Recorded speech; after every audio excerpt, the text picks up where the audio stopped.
Donc, sans trop tarder, je vais passer à la première partie de notre webinaire, qui c'est de faire une vue d'ensemble du programme des jeunes leaders. Et pour ce faire, j'aimerais commencer par Andréane Martel, qui est notre directrice nationale, pour qu'elle puisse nous faire une présentation du programme au complet avant qu'on passe à parler de manière plus spécifique du programme des jeunes leaders, parce qu'Activer le changement a 3 volets très importants. Puis, donc, je laisse Andréane continuer pour nous présenter à tous et toutes Activer le changement. OK, merci Sébastien. Bonjour à tous et à toutes. Hi everyone. First, I'd like to wish you all a Tout happy d'abord, new year. j'aimerais vous souhaiter une excellente nouvelle année. J'espère que vous avez pu avoir une période de ressourcement pendant les fêtes. Comme Sébastien le disait, pour ceux et celles qui se joignent à nous pour une première fois, nous avons 3 grands piliers de notre programme qui répondent à 3 missions différentes. Mais l'objectif central du programme Jeunes Leaders, c'est d'augmenter la capacité des PMO et des éducateurs. Donc, le premier pilier de notre programme se concentre sur les PMO, autant au Canada qu'en sol étranger, auprès de nos partenaires et PMO à l'étranger. Donc, nous organisons des formations et des expériences de partage de connaissances. Par exemple, notre première formation sera lancée dans quelques semaines avec la plateforme de gestion RBM. Nous allons aussi partager une librairie de lexique et de ressources linguistiques reliées au programme Jeunes Leaders. Il y aura aussi des ressources partagées sur les PMO et quant à l'engagement du public également. Donc, le deuxième pilier de notre programme concerne les enseignants et les enseignantes. Donc, nous voulons amener à faire participer les communautés scolaires aux problèmes mondiaux et l'éducation de la citoyenneté mondiale. Nous allons solliciter leur curiosité, leur occasion d'apprendre par le biais de nos conférences. Et enfin, nous travaillons avec les jeunes pour susciter l'engagement envers les objectifs de développement durable, en intégrant des approches féministes et transsectionnelles aussi. Donc, notre programme de formation pour les jeunes leaders fait partie de cette troisième mission pilier du programme Jeunes Leaders, mais aussi nous tentons également de mobiliser les enseignants et enseignantes et les acteurs et actrices communautaires dans ce webinaire aussi. Donc, je vais maintenant redonner la parole à ma collègue Shanice, qui est nouvellement membre de l'équipe Jeunes Leaders. Peut-être ne l'avez-vous pas encore rencontrée. Elle est avec nous depuis cet automne et présentement, elle travaille spécialement à élaborer la conférence d'Activer le changement qui est prévue pour mars. Merci beaucoup, Andréane. Oui, moi, j'organise un des grands événements clés du programme Jeunes Champions. À chaque année, nous organisons une conférence nationale qui mobilise les PMO canadiennes et leurs partenaires locaux, ainsi que leurs jeunes et leurs éducateurs pour une journée d'apprentissage et de réseautage. Donc, cette année, notre conférence se déroulera de façon virtuelle entre le 9 et le 12 mars 2021 et notre thème est la dignité humaine et l'égalité des genres. Donc, ce sera 3 jours très complets remplis de séances d'apprentissage, des présentations sur de nombreux thèmes, incluant sur l'importance de l'implication des jeunes dans l'éducation à la citoyenneté mondiale. Donc, nous sommes très heureux et excités de cette prochaine conférence et ceux et celles qui seront sélectionnés pour y participer seront les bienvenus parmi le programme de Jeunes Champions. Merci beaucoup, Andréane et Shanice, pour cette belle présentation. Autant du programme Activer les changements en général que de la conférence. Donc, moi, je vais continuer à vous parler du programme des jeunes leaders, qui est le sujet du webinaire aujourd'hui. Voici notre première cohorte 2020 de l'année passée du programme des jeunes leaders. Donc, nous nous sommes rendus à la 2e année de notre programme des jeunes leaders. Donc, je tiens à faire une reconnaissance publique du rôle joué par ces jeunes qui ont été les premiers à être des jeunes leaders, mais en plus, ils l'ont fait dans un contexte de pandémie. Puis vous allez voir plus tard aujourd'hui qu'il y a eu des très belles expériences d'engagement du public qui vont nous inspirer aussi pour l'année en cours 2021. Just a reminder for those who Juste are un petit joining rappel now pour ceux et that celles qui se this joignent à nous à webinar is l'instant que ce bilingual and that you webinaire can se choose donne de to façon have bilingue et vous interpretation by pouvez donc using the choisir l'option interpretation feature. d'interprétation I will be en speaking utilisant la mainly in fonction au bas de votre French, écran. so Je vais I just m'exprimer want to give principalement en one français, donc je voulais further vous donner un petit notification about rappel this fact supplémentaire à before propos de continuing cela avant on. de continuer ma présentation. Donc, le programme Jeune Leader est ouvert aux jeunes d'entre 18 et 35 ans, autant résidant au Canada qu'à l'étranger, mais en ayant un lien avec une organisation canadienne, petite ou moyenne. C'est un programme de 9 mois qui va commencer en mars 2021. C'est multigénérationnel puisque son objectif, c'est de mettre en commun des petites et moyennes organisations et des jeunes pour qu'ils travaillent ensemble.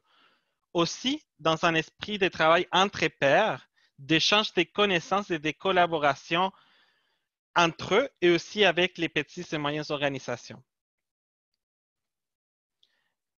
Également, il y a un objectif d'augmenter l'engagement du public canadien dans les sujets des enjeux mondiaux, des objectifs de développement durable et de l'égalité des genres. Je voudrais aussi faire certaines clarifications d'avance à propos de ce que nous faisons et les genres d'initiatives que nous appuyons. Premièrement, nous ne finançons pas des projets de développement. Nous ne sommes pas un bailleur de fonds.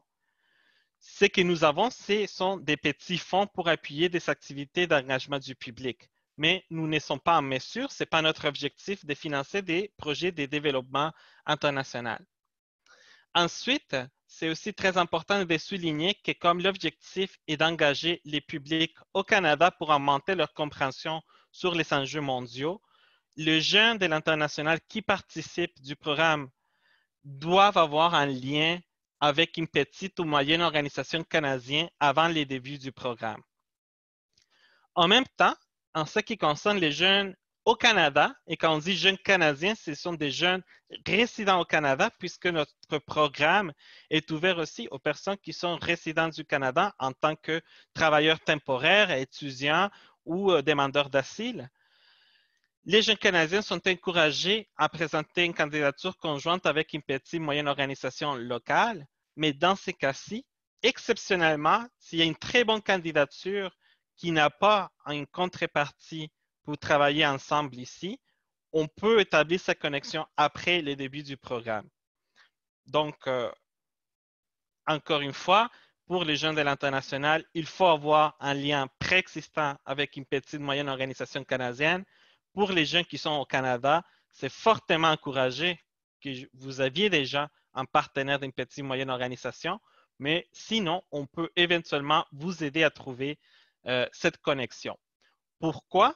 Parce que l'objectif, c'est d'engager les publics canadiens, puis c'est à travers de ces consignes d'admissibilité que nous pouvons assurer qu'on va pouvoir arriver à l'objectif.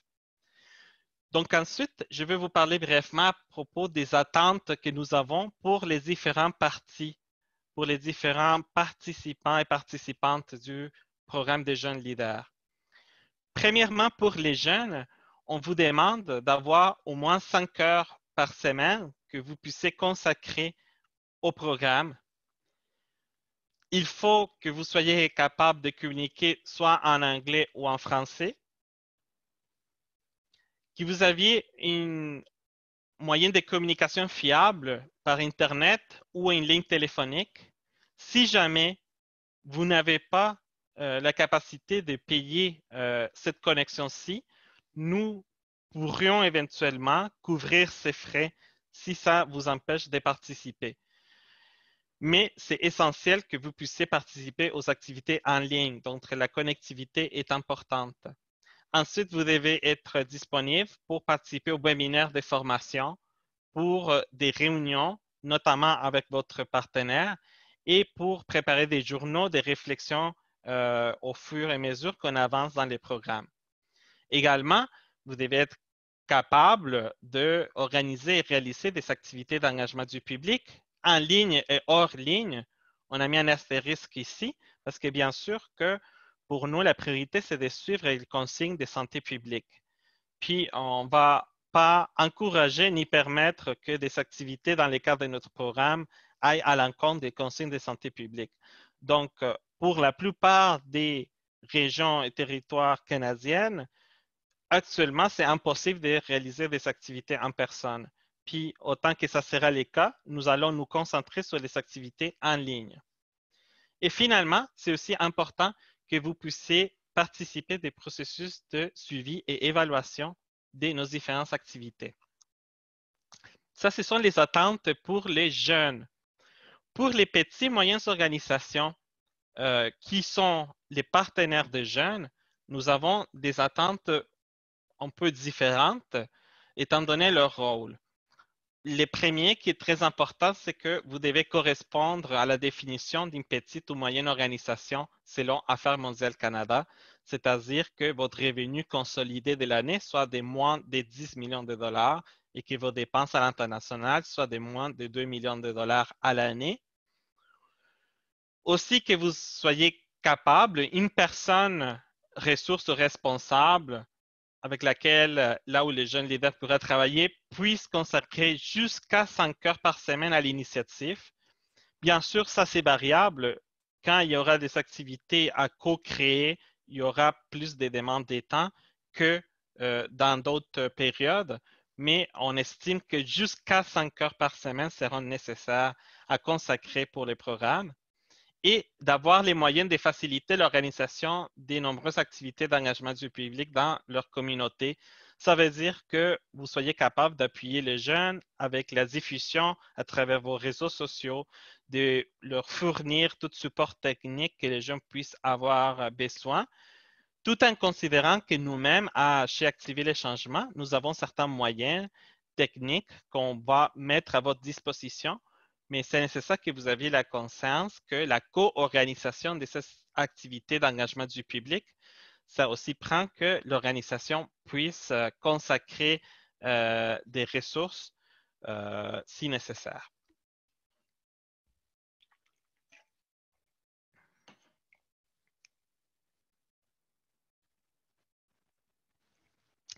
Donc, on va passer maintenant aux détails sur les processus de mise en candidature et ensuite de sélection.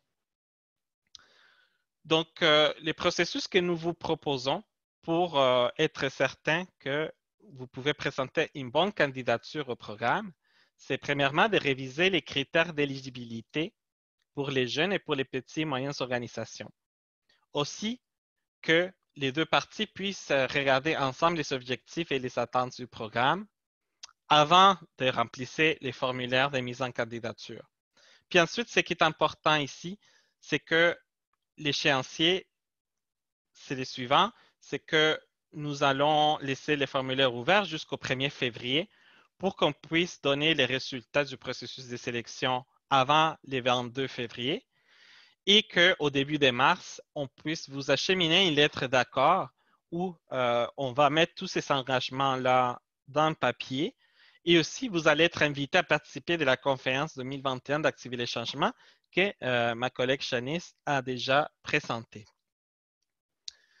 Donc, vous allez voir sur la boîte des clavardages de cet webinaire que nous allons partager les adresses web de la section du programme des jeunes leaders sur notre site web.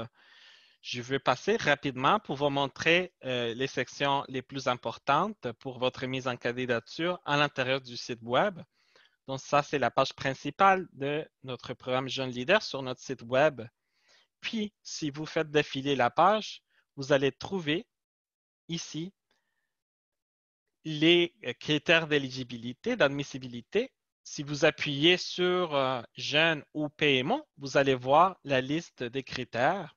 Et vous allez aussi pouvoir regarder les objectifs et aussi c'est quoi les processus de mise en candidature pour votre information pour que avant d'entamer les processus de remplir les formulaires, vous ayez ces informations-là assez claires. Ensuite, quand vous serez préparé pour poser votre candidature, dans les hauts du site, il y a un bouton que c'est « Postuler maintenant ». Si vous l'appuyez, vous allez accéder à un formulaire qui, en dépendant de vos réponses, va vous formuler des différentes questions. Puis que si jamais vous avez des difficultés pour les remplir, vous pourrez nous contacter à travers les contacts qu'on va partager à la fin de notre webinaire.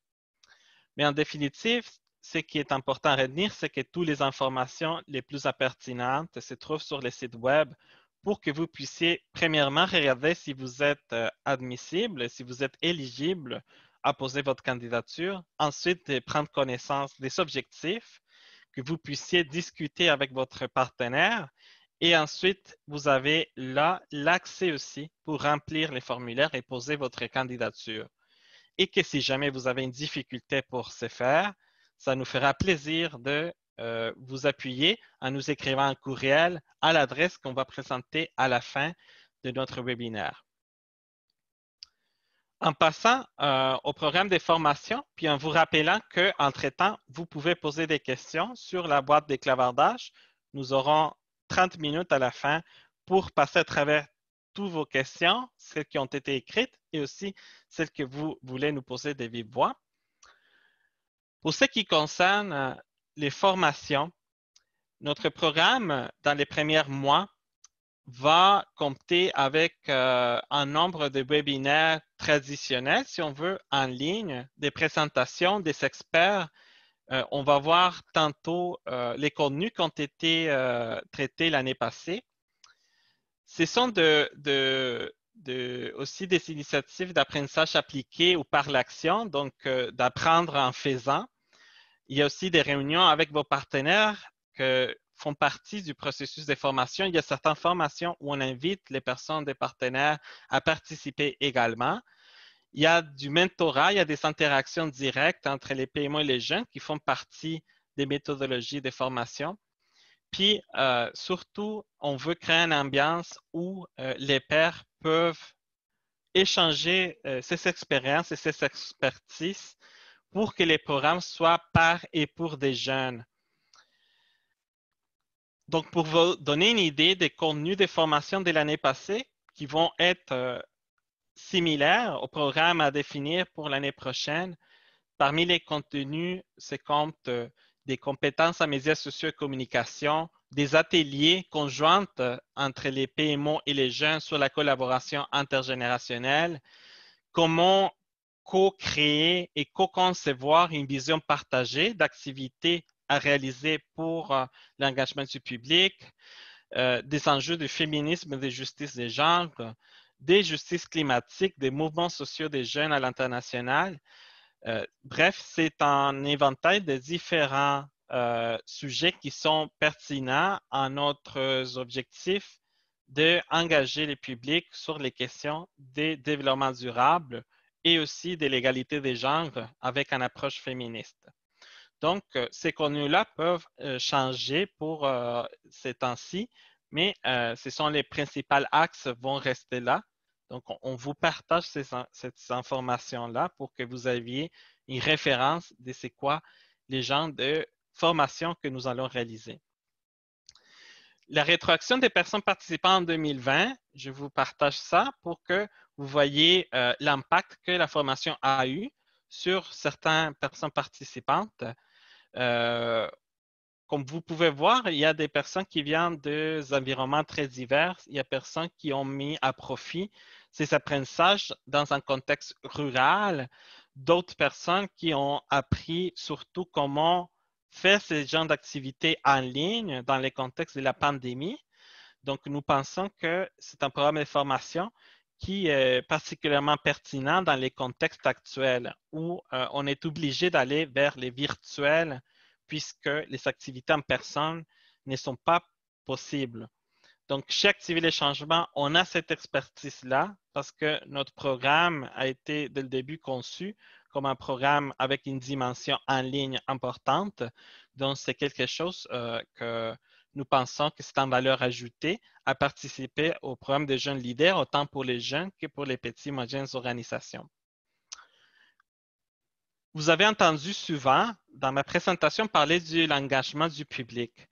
Donc, je voudrais dédier quelques instants pour définir c'est quoi pour nous l'engagement du public et c'est quoi nos attentes vis-à-vis les personnes participantes en ce qui concerne l'engagement du public. Nous pensons que l'engagement du public, ce sont des processus où par l'engagement, la sensibilisation, la mobilisation, les plaidoyers, les partages d'expériences, les personnes apprenantes, c'est-à-dire toutes les personnes qui participent de cette activité-là, deviennent des actrices de changement pour l'édification d'un monde égalitaire, juste, équitable, inclusif, durable, solidaire et pacifique. Donc, on passe de la formation, la sensibilisation vers l'éducation, la connaissance pour pouvoir activer l'action, les changements, l'engagement des gens des communautés diverses partout qui se trouvent au Canada. Donc, les attentes que nous avons pour les programmes, c'est que en même temps que nous allons faire des formations autour des thématiques que je vous ai présentées déjà, c'est que les jeunes et les PMO puissent co-créer une vision commune des activités d'engagement du public qu'ils veulent organiser. Donc, c'est quoi une vision commune? C'est de déterminer des sujets de l'activité, des objectifs pour l'activité, les formats. Nous allons voir que les formats sont très divers à ce moment-ci. Ça peut être un podcast, ça peut être une présentation dans une salle de classe. Ça peut être en ligne, ça peut être en personne, ça va être principalement en ligne. On va réfléchir au public visé. Est-ce qu'on veut viser tous les membres d'une certaine communauté à l'intérieur d'une ville ou on veut engager personnes qui partagent d'autres choses, des gens qui partagent un hobby, qui peut s'intéresser pour un enjeu mondial en particulier. Et aussi, on va réfléchir à comment on va communiquer cette initiative, comment on va attirer les publics vers cette activité. Donc, l'objectif du programme, c'est en parallèle qu'on fait des formations autour des sujets qu'on a mentionnés. Comme je disais, c'est de co-créer entre les jeunes et la petite et moyenne organisation une vision commune des activités d'engagement du public qui ont un sens puis qui ont aussi une organisation pour arriver à l'objectif. Donc, les attentes, c'est que pendant les 9 mois du programme, chaque paire de jeunes avec un petit moyenne organisation puisse organiser jusqu'à 6 activités impliquant les publics canadiens.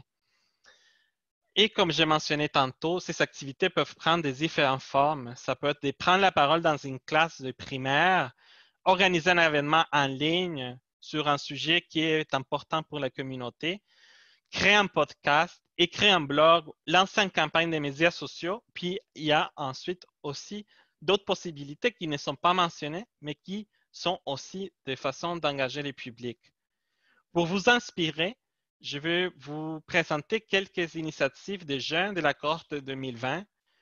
En haut à gauche, nous avons un groupe qui est en train de créer un nouveau projet d'engagement entre personnes qui partagent une même origine culturelle. En bas, nous avons une campagne de sensibilisation sur l'égalité des genres. Au milieu, un webinaire sur l'activisme environnemental, puis aussi de comment ça fait du sens dans les contextes de Regina. On a un podcast, ici vous voyez la version en espagnol, il y a aussi certains de ces podcasts, des balados-diffusions qui ont été faits en anglais sur comment la jeunesse nicaraguayenne et canadienne parle et dialogue ensemble avec Change for Children. Donc, ça fait partie des exemples de la cohorte actuelle du programme qui peuvent vous inspirer pour avoir une référence. C'est quoi des activités d'engagement du public? Donc, probablement, rendu ici dans le webinaire, vous vous demandez quelles sont les possibilités matérielles pour arriver à organiser ces activités-là. Donc, nous avons certaines contributions financières que les programmes peuvent faire pour l'organisation de ces activités. Premièrement, pour les activités d'engagement du public, les jeunes et les PMO, chaque paire aura un total de 500 $ à leur disposition pour payer des dépenses admissibles. Les dépenses admissibles sont des dépenses de location des salles ou d'équipement, de restauration, au cas où il y a des activités en personne, puis ça, c'est faisable. Comme je disais, des frais techniques, aussi des honoraires s'il y a des orateurs, oratrices invités. Puis aussi des dépenses de matériel si c'est nécessaire pour organiser une activité. En plus de ces budgets, que c'est pour les activités d'engagement du public, nous avons une allocation pour les jeunes qui participent. Chaque jeune qui va finir la formation avec succès va recevoir 200 $ canadiens. C'est une allocation pour reconnaître les temps désignés par les jeunes et aussi pour aider finalement à qu'une diversité de jeunes puisse prendre le temps de participer du programme. Ensuite, il y a aussi également un budget pour un maximum de 2 jours de voyage à l'intérieur d'une région au Canada si c'est nécessaire pour organiser des activités d'engagement du public. Mais comme j'ai mentionné tantôt, actuellement, pour des raisons de santé publique, on n'envisage pas que ça soit faisable dans les courts termes, sauf exception. Mais le budget est disponible au cas où la situation changera rapidement. C'est que malheureusement, ça ne semble pas être le cas. Pour ce qui concerne la jeunesse de l'international, les jeunes qui sont à l'international, qui ont partenaire canadien d'une petite moyenne organisation, malheureusement, pour cette cohorte-ci, aucun voyage n'est prévu puisque nous ne prévoyons pas que la situation mondiale autour de la pandémie va s'améliorer à temps pour que ce soit envisageable de réaliser des voyages des personnes de l'international. Quelques considérations finales avant qu'on puisse passer aux périodes de questions et réponses. C'est que Activités Changement n'effectuera aucun transfert international.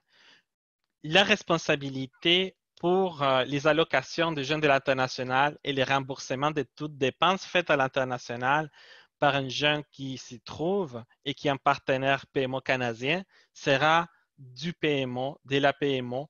La petite moyenne organisation canadienne sera responsable finalement d'effectuer tout transfert international. Puis, ça va être nous qu'on va leur rembourser ces frais. Aussi que les personnes participantes au temps jeune PMO doivent collaborer à l'allocation et la gestion du budget, puis doivent suivre des lignes directrices pour les dépenses admissibles qu'on peut partager avec vous après ce webinaire pour votre information. Et finalement, l'autre considération que nous voudrons faire, c'est que toutes les dépenses doivent être préapprouvées par l'équipe d'Activités Changement, puisque, comme j'ai mentionné, nous ne sommes pas un bailleur des fonds. Les catégories des dépenses qu'on peut rembourser sont limitées. Puis, en conséquence, on doit faire bien attention de suivre les lignes directrices de notre propre bailleur de fonds, que pour activer les changements, c'est Affaires mondiales Canada, c'est-à-dire le gouvernement du Canada. Avec ça, on a fait un aperçu général du programme des jeunes leaders.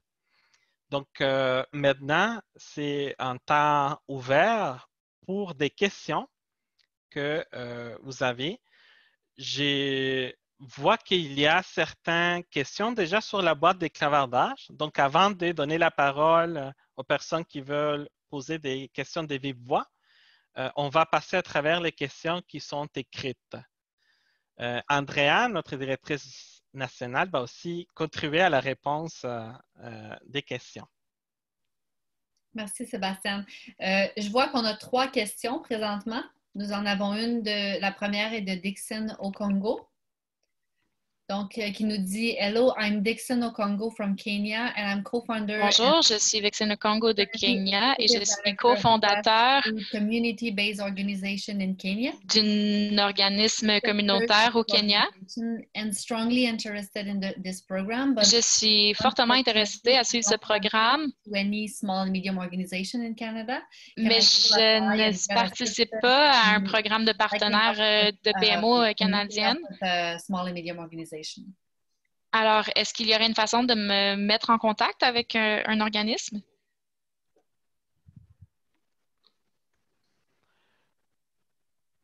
Donc, bon, en répondant à cette question, je pense que c'est un peu difficile pour nous qu'on puisse s'engager à faire ces connexions dans chaque cas. J'ai partagé avec certaines personnes qui m'ont posé la même question par courriel un appel à la candidature d'une coalition mondiale, Civicus, qui est en train de chercher des candidats et candidates pour un programme qui se rassemble au nôtre, mais qui a une portée mondiale, c'est-à-dire où il n'y a pas besoin d'avoir un partenaire canadien.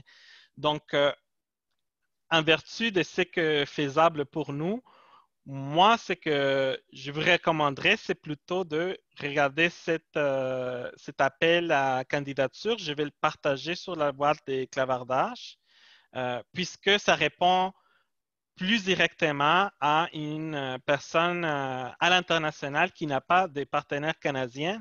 Et comme je disais, il y a des objectifs très semblables à notre programme. En plus, je les connais personnellement, puis je peux recommander fortement pour la qualité de ces formations. Donc, je vais coller les liens vers ce site web des Civicus pour des Youth Action Lab. Okay, so the second question, Sebastian, is from Elena. Elena is asking, would it be an hindrance limitation for applicants to be accepted? Est-ce que ce serait une limite à l'application des participants et participantes qui ne sont pas partenaires avec des petites organisations? Pardon, je n'ai pas entendu la question. Oui, donc c'est pertinent de faire la distinction. Lorsqu'il s'agit d'une jeune à l'international, je disais, c'est très difficile qu'on puisse faire une connexion et je recommande de faire une mise en candidature pour les programmes de Civicus. Si il y en a qui posent la question et les résidentes au Canada, nous encourageons les jeunes au Canada d'avoir une relation préexistante ou de contacter une PMO de leur intérêt pour poser une candidature commune. Cependant, vous pouvez présenter votre candidature toute seule, puis si vous avez une candidature forte, puis elle est retenue, nous pourrions éventuellement faire les liens après le début du programme avec une PMO locale. Donc, j'inviterai à essayer de faire un contact avec une organisation locale qui puisse vous intéresser. Ce n'est pas nécessaire que ce soit une organisation avec laquelle vous avez déjà été bénévole ou que vous avez travaillé pour cette organisation, mais ça peut être un engagement pour les programmes. Mais sinon, si vous êtes résident du Canada, je vous invite à poser votre candidature de toute façon. Si vous avez une bonne candidature, nous pouvons, dans ces cas-là, faire les efforts de créer la connexion. Merci, Sébastien. Donc, la prochaine question est de Mélanie Allé. Donc, si la personne que nous aimerions inscrire est présentement une étudiante stagiaire non payée dans notre PMO, est-elle éligible? Oui. C'était rapide pour celle-là. Ensuite, prochaine question. Next question from Sandy. Il nous provient de Sandy. Acting as a small organization in Canada. Nous serions intéressés à agir en tant que petite organisation au Canada. So maybe this is note. an opportunity for matchmaking here. Oui, donc des nouvelles relations, des nouvelles occasions qui s'établissent ici entre nous. Je vois une question aussi de Jasmine Chao. I also about the Bon, je vais la répéter en français plutôt sur les rôles du PMO concernant les 5 heures qui sont allouées de la part du PMO. Est-ce que ces temps-ci, c'est surtout pour faire des check-in avec les jeunes et les appuyer dans ces activités d'engagement du public? Est-ce que ce temps-là va être calendarisé entre les PMO et les jeunes eux-mêmes? Et s'il y aura des formations auxquelles les PMO doivent participer? C'est une excellente question, Jasmine, puisque nous ne couvrons pas, je sais que ce n'est pas la question, mais j'en profite aussi pour mentionner que nous ne couvrons pas les temps que les PMO occupent dans ces programmes. L'allocation est destinée uniquement pour les jeunes. Donc, c'est une bonne question de la part des PMO de pouvoir calculer quelle est leur capacité à participer. Donc, cette question-là démontre une très bonne conscience justement de ça. Les temps, c'est surtout pour pouvoir faire un mentorat puis un suivi avec les jeunes et l'organisation des activités ensemble. Puis ces temps-là, je pense qu'on laisse surtout les PMO et les jeunes de se mettre d'accord comment ils vont calendariser ces suivis puis ces organisations d'activités. Bien sûr que si l'un des parties nous notifie qu'il y a des difficultés pour faire cette mise en commun, là, nous pouvons jouer un rôle de facilitation pour les remettre ensemble. Mais nous n'interférons pas dans ce processus de mentorat et des formations qui est propre à la dynamique entre les jeunes et les PMO. Concernant les formations, l'année passée, ce que nous avons fait, puis qu'on a reçu des très bons commentaires de la part des PMO, c'est que du total des formations offertes, on a choisi quelques-unes pour que les PMO puissent assister aussi. Et c'était ces formations-là à propos de comment collaborer de manière multigénérationnelle, sur les approches anti-oppression et antiracistes, sur des thématiques qui sont aussi de l'intérêt des PMO. Et nous allons continuer sur cette voie-là, mais en tenant bien en compte que nous devons respecter les temps des personnes qui travaillent dans les PMO, puisque nous savons que surtout avec la pandémie, il y a des contraintes autour de votre disponibilité.